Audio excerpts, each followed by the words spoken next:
അപ്പോൾ ഞാൻ ലാസ്റ്റ് വീഡിയോയിൽ ഞാൻ പറഞ്ഞ 3x3 ക്യൂബിൻ്റെ ഒരു ഇക്വേഷൻ പഠിച്ചു കഴിഞ്ഞാൽ കുറേ ക്യൂബുകൾ സോൾവ് ചെയ്യാമെന്ന് ഞാൻ ലാസ്റ്റ് വീഡിയോയിൽ മെൻഷൻ ചെയ്തിരുന്നു. അപ്പോൾ അതിലുള്ള ആദ്യത്തെ ഒരു ക്യൂബാണ് ഇന്നിപ്പോൾ ഞാൻ സോൾവ് ചെയ്ത് കാണിക്കുന്നത്. ഇത് നമ്മുടെ 3x3ൻ്റെ ഞാൻ മുമ്പ് പറഞ്ഞ പോലെ 3x3 സെയിം ആണ്. ഇതിൻ്റെ പ്രത്യേകത എന്ന് വെച്ചാൽ കാർബൺ ഫൈബർ എന്നാണ് ഉദ്ദേശിക്കുന്നത്.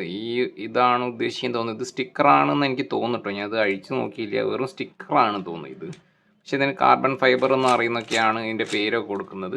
ഇതിപ്പോൾ സോൾവ് ചെയ്യാൻ വേണ്ടിയിട്ട് സെയിം 3x3ൻ്റെ മെത്തേഡാണ് യൂസ് ചെയ്യുന്നത്. അതും സിമ്പിൾ ബേസിക് മെത്തേഡാണ് പറയുന്നത്. നമുക്ക് കളേഴ്സ് ശരിക്കും ഇതിൽ കാണാൻ പറ്റും. നടുവിൽ ബ്ലാക്ക് ഉണ്ടെങ്കിലും അതിൻ്റെ ഔട്ടറിൽ നമുക്ക് കളർ കാണാം. അപ്പോൾ നമ്മൾ എപ്പോഴും ചെയ്യുന്നത് യെല്ലോ ടോപ്പാക്കി പിടിക്കുകയാണ്. എന്നിട്ട് ഈ യെല്ലോ, ഇതിപ്പോൾ യെല്ലോ പീസാണ്. ഇതിന് 4 സൈഡും നമുക്ക് വൈറ്റ് കൊണ്ടുവരാം. ഇവിടെ ഒരു വൈറ്റ് വന്ന് കിടക്കുന്നുണ്ട് കേട്ടോ. പിന്നെ സൈഡിൽ എവിടെയാണ് വൈറ്റ് എന്ന് നോക്കുക. ഒന്ന് തിരിച്ചു കഴിഞ്ഞാൽ ഇവിടെ വൈറ്റ് വന്നു. അപ്പോൾ ഇവിടെയായി, 2 സൈഡായി. ഇവിടെയും ഇനി വേണം. സൈഡിൽ എവിടെയാണ് ഉള്ളതെന്ന് നോക്കുക. ഇവിടെ ഒന്നുണ്ട്, താഴെ ഇവിടെ കിടക്കുന്നുണ്ട്. അപ്പോൾ ഇതിനെ മുകളിൽ കൊണ്ടു. ഇപ്പോൾ ഇവിടെ 3 സൈഡിൽ വൈറ്റ് ആയി കേട്ടോ. ഇനി ഒരു വൈറ്റും കൂടി നമുക്ക് ഇവിടെ കൊണ്ടുവരണം. ആ വൈറ്റ് എവിടെയാണോ ഉള്ളത് നോക്കുക. ഈ വൈറ്റ് ഇവിടെ കിടക്കുന്നുണ്ട്. ഓക്കെ, ഇപ്പോൾ ഇതാ ഈ യെല്ലോ പീസിന് ക്രോസ് ആയിട്ട് നമുക്ക് വൈറ്റ് കിട്ടി. ഇനി ആ വൈറ്റിൻ്റെ ഓരോ പീസായിട്ട് നമുക്ക് നോക്കുക. തിരിച്ച് പിടിച്ചിട്ട് യെല്ലോ ടോപ്പ് ചെയ്ത് തന്നെ പിടിക്കുക. എന്നിട്ട് ഈ യെല്ലോൻ്റെ സൈഡ് കളർ ഏതാണെന്ന് നോക്കുക. ഇവിടെ ബ്ലൂ ആണ്, നിങ്ങൾക്ക് കാണാം. ശ്രദ്ധിച്ച് കഴിഞ്ഞാൽ ഔട്ടർ ബ്ലൂ ആണ്. കറക്റ്റായിട്ട് കാണില്ല, ഔട്ടർ മാത്രമേ കാണുള്ളൂ. ആ ഔട്ടർ കളറിനെ സെൻറ്ററുമായിട്ട് സെയിം കളറായിട്ട് നമുക്ക് മാച്ച് ചെയ്യണം. അപ്പോൾ നമ്മൾ താഴെ 2 പീസും പിടിച്ചതിന് ശേഷം സെൻറ്റർ വരുന്ന വരെ റൊട്ടേറ്റ് ചെയ്യുക. ഇപ്പോൾ ദാ ഈ സെൻറ്ററും ബ്ലൂ ആണ്, ഇതും ബ്ലൂ ആണ്. എന്നിട്ട് നമ്മൾ നേരെ 2 ടൈംസ് ഒന്ന് റൊട്ടേറ്റ് ചെയ്യുക. അത് ഞാൻ നേരെ താഴോട്ട് കൊണ്ടുവരിക കേട്ടോ ചെയ്യുന്നത്. അതായത് വൈറ്റുമായിട്ട് മാച്ച് ചെയ്യാനുള്ള പരിപാടിയാണ്. വീണ്ടും യെല്ലോ ടോപ്പാക്കി പിടിക്കുന്നു. അടുത്ത വൈറ്റ് എടുക്കുന്നു. അടുത്ത വൈറ്റിൽ എന്താ വരുന്നത്? ഗ്രീനാണ്. അതേപോലെ ടോപ്പ് ഒന്ന് പിടിച്ചിട്ട് റൊട്ടേറ്റ് ചെയ്യുന്നു. ഇപ്പോൾ ഗ്രീനും സെൻറ്ററുമായിട്ട് മാച്ച് ആയിട്ടുണ്ട്. മാച്ച് ആയതിന് ശേഷം 2 ടൈംസ് ഒന്ന് താഴോട്ട് റൊട്ടേറ്റ് ചെയ്യുക. അപ്പോൾ നമുക്ക് ആ വൈറ്റ് ഇവിടെ താഴെ കിട്ടും. വീണ്ടും ഇനി നമുക്ക് 2 പീസ് ഉള്ളത് വൈറ്റ് ഉള്ളത്.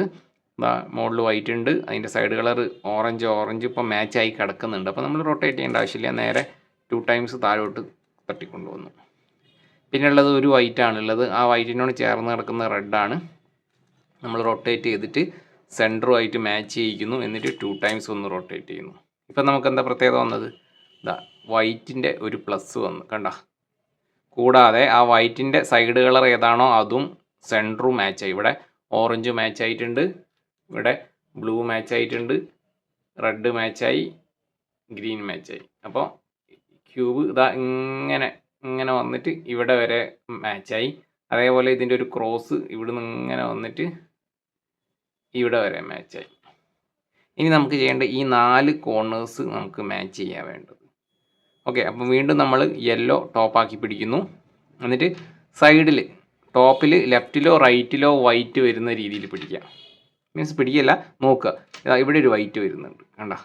നമുക്ക് ലെഫ്റ്റിലോ റൈറ്റിലോ ആ പീസ് വന്നാൽ നമുക്ക് എളുപ്പത്തിൽ താഴോട്ട് കൊണ്ടുവരാൻ വേണ്ടിയിട്ടുള്ള കാര്യത്തിനാണ് അത് ചെയ്യുന്നത്. ഇപ്പോൾ ഇവിടെ ലെഫ്റ്റിലൊരു വൈറ്റ് ഉണ്ട്, കണ്ട, കോർണറിൽ. അതിൻ്റെ സൈഡ് കളർ ഏതാണെന്ന് നോക്കുക. അതിൻ്റെ സൈഡ് കളർ എന്താ ഉള്ളത്? ഗ്രീനാണ്. ആ സൈഡ് കളറും ആ ഭാഗം, അതായത് നമ്മളിങ്ങനെ ഫേസ് ചെയ്യുമ്പോൾ സൈഡ് കളർ ഗ്രീനാണ്. ഗ്രീനിൻ്റെ ആ സെൻറ്റർ കളർ, ആ കാണുന്ന സൈഡിലെ സെൻറ്റർ കളർ ഗ്രീനായിട്ട് നമുക്ക് മാച്ച് ചെയ്യണം. അപ്പോൾ നമ്മൾ എന്ത് ചെയ്യണം? ആ ടോപ്പ് അങ്ങനെ തന്നെ പിടിച്ചിട്ട് മൊത്തമായിട്ടൊന്ന് തിരിക്കുക. താഴത്തെ 2 പീസ് തിരിച്ച് കഴിഞ്ഞിട്ട് ഇവിടെ റെഡാണ്, മാച്ച് ആയില്ല. ഇവിടെ ഗ്രീനും ആണ് വേണ്ടത്. ഒന്നും കൂടി റൊട്ടേറ്റ് ചെയ്യുന്നു. അപ്പോൾ അതാ ഗ്രീനും വന്നിട്ടോ.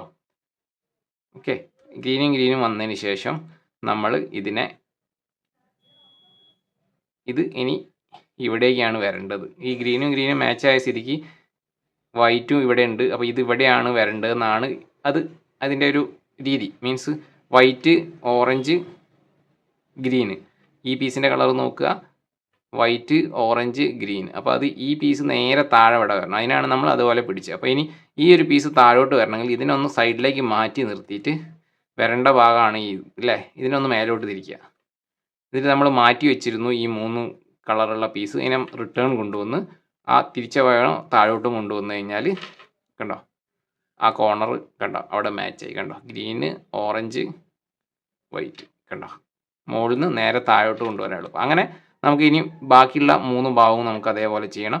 വീണ്ടും നമ്മൾ യെല്ലോ മുകളിലാക്കി പിടിച്ചതിന് ശേഷം മുകളിൽ എവിടെയെങ്കിലും ലെഫ്റ്റിലോ റൈറ്റിലോ ടോപ്പ് ലെയറിൽ ലെഫ്റ്റിലോ റൈറ്റിലോ വൈറ്റ് ഉണ്ടോ എന്ന് നോക്കുക.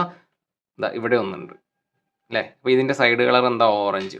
ഇവിടെ ഓൾറെഡി ഓറഞ്ചും മാച്ച് ആയി കിടക്കുകയാണ്. അപ്പോൾ ഇതിൻ്റെ അർത്ഥം എന്താ ബ്ലൂ ഓറഞ്ച് വൈറ്റ് കണ്ടോ ഇവിടെ ഉള്ള പീസ് ബ്ലൂ ഓറഞ്ച് വൈറ്റ്. അപ്പോൾ ആ പീസ് എവിടെ വരേണ്ടതാ ഇവിടെ താഴെ വരണം. ഈ പീസിനെ നമുക്ക് താഴോട്ട് കൊണ്ടുവരാൻ വേണ്ടിയിട്ട് നമ്മൾ എന്താ ചെയ്യേണ്ടത് ഇതിനെ സൈഡിലേക്ക് മാറ്റി നിർത്തിയിട്ട് ആ വരേണ്ട ഭാഗം മേലോട്ട് തിരിക്കുന്നു, റിട്ടേൺ തിരിക്കുന്നു, വീണ്ടും താഴോട്ട് തിരിക്കുന്നു. അപ്പോൾ നമുക്ക് എന്തായി ആ മുകളിലുണ്ടായിരുന്ന പീസ് നേരെ താഴോട്ട് വന്നു. ഇവിടെ സോൾവായി ഓറഞ്ച് ബ്ലൂ വൈറ്റ്. ഓക്കെ, ഇനി നമ്മൾ ടോപ്പ് സൈഡിൽ എവിടെയെങ്കിലും വൈറ്റ് ഇതാ ഇവിടെ റൈറ്റ് സൈഡിൽ വൈറ്റ് വന്നേ. അതിൻ്റെ സൈഡ് കളർ ഏതാണെന്ന് നോക്കുക. എന്താണ് ഗ്രീൻ. അപ്പോൾ ഗ്രീനും ആയിട്ട് നമ്മളൊന്ന് മാച്ച് ചെയ്യിക്കുന്നു. സൈഡ് കളർ നമ്മൾ ഗ്രീനും മാച്ച് ചെയ്തു. അതിന് ശേഷം ഈ ഒരു പീസിൻ്റെ അർത്ഥം എന്താ റെഡ് വൈറ്റ് ഗ്രീന്.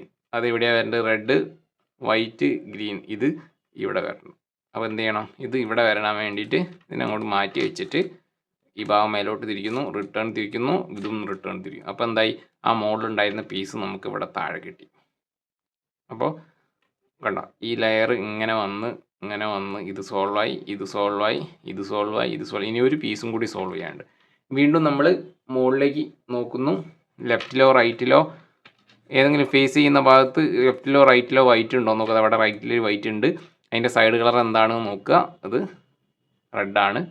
റെഡ് ആയതുകൊണ്ട് എന്താ ചെയ്യേണ്ടത് റെഡിനെ ഇത് പിടിച്ചിട്ട് സൈഡാക്കി വെക്കുന്നു. കണ്ടോ സെൻറ്ററുമായിട്ട് മാച്ച് ചെയ്യുന്നു. മാച്ച് ആക്കിയതിന് ശേഷം ഇതിനെ മാച്ച് ആക്കിയെന്ന അർത്ഥം എന്താ ഇത് ബ്ലൂ വൈറ്റ് റെഡ്. ഇതിനെ നമുക്ക് എന്ത് ചെയ്യണം താഴോട്ട് കൊണ്ടുവരാൻ ഇതിനൊന്ന് മാറ്റി നിർത്തുന്നു. താഴോട്ടാണ് കൊണ്ടുവരേണ്ടത്. ആ ഭാഗം മേലോട്ട് തിരിക്കുന്നു, റിട്ടേൺ തിരിക്കുന്നു. കണ്ടോ ഇപ്പം നിങ്ങൾക്ക് എന്താ മനസ്സിലായി ഇതാ ഈ ടോപ്പ് ലെയർ മൊത്തം സോൾവ് ആയി കിട്ടി. കണ്ടോ green orange blue red white. ഇത് ഈ കളറ് നമുക്ക് അങ്ങോട്ടും ഇങ്ങോട്ടും മാറിപ്പോയോ എന്ന് അറിയുന്നതിനുള്ള ഒരു സംശയം അധികം ആൾക്കാർക്കും ഉണ്ടാവും. അതിൻ്റെ പ്രത്യേകതയാണ് ഈ ബ്ലൂ നമ്മൾ സെറ്റ് ചെയ്തത് എന്തുകൊണ്ടാണ് ഈ സെൻറ്ററിൻ്റെ കളർ ഏതാണോ അതാണ് നമ്മളിവിടെ ഈ ഓരോ ഭാഗത്തും സെറ്റ് ചെയ്യേണ്ടത്. ഈ സെൻറ്റർ ഒരിക്കലും അങ്ങോട്ടും ഇങ്ങോട്ടും മാറൂല കേട്ടോ. ബ്ലൂവിൻ്റെ ഓപ്പോസിറ്റ് എപ്പോഴും ഗ്രീൻ ആയിരിക്കും, റെഡിൻ്റെ ഓപ്പോസിറ്റ് ഓറഞ്ച് ആയിരിക്കും, വൈറ്റിൻ്റെ ഓപ്പോസിറ്റ് യെല്ലോ ആയിരിക്കും. ഇത് എപ്പോഴും പെർമനൻ്റ് ആയിരിക്കും. അപ്പോൾ ഈ സൈഡിൽ ഏതാണോ കളറ് അതാണ് നമ്മളിവിടെ എല്ലാ ഭാഗത്തും ഒപ്പിക്കേണ്ടത്. അത് എപ്പോഴും നിങ്ങൾ മനസ്സിൽ വേണം. കുറേ പേർക്ക് സംശയമുണ്ട്. എൻ്റെ 3x3 ക്യൂബ് സോൾവിങ് വീഡിയോയിൽ കൂടുതൽ കമൻറ്റ്സ് അങ്ങനെയാണ് വന്നത്. ഇവിടെ റെഡ് ആണെങ്കിൽ ഇവിടെ മൊത്തം റെഡ് വരുത്തണം, ഇവിടെ ഗ്രീൻ ആണെങ്കിൽ ഇവിടെ വരുത്തണം. അപ്പോൾ നമുക്ക് ഫസ്റ്റ് ലെയർ സോൾവ് ആയി കിട്ടി കേട്ടോ. ഇനി നമുക്ക് സെക്കൻഡ് ലെയർ സോൾവ് ചെയ്യാണ്ട് തേർഡ് ലെയറും സോൾവ് ചെയ്യാണ്ട്. അപ്പോൾ സെക്കൻഡ് ലെയറും തേർഡ് ലെയറും നമ്മൾ തേർഡ് പാർട്ടായിട്ട് നമ്മൾ അപ്ലോഡ് ചെയ്യുന്നതാണ്. വീഡിയോൻ്റെ ലെങ്ത്ത് കൂടിയതുകൊണ്ടാണ്. ലെങ്ത്ത് കൂടാൻ കാരണം നമ്മൾ ഇത്രയും സിമ്പിളായിട്ട് എക്സ്പ്ലെയിൻ ചെയ്യുന്നതുകൊണ്ടാണ്. അപ്പോൾ അടുത്ത പാർട്ട് 2 നിങ്ങൾ കാണാൻ ശ്രമിക്കുക. അപ്പോൾ അടുത്തൊരു ക്യൂബ് വീഡിയോയിൽ നമുക്ക് വീണ്ടും കാണാം. ബൈ.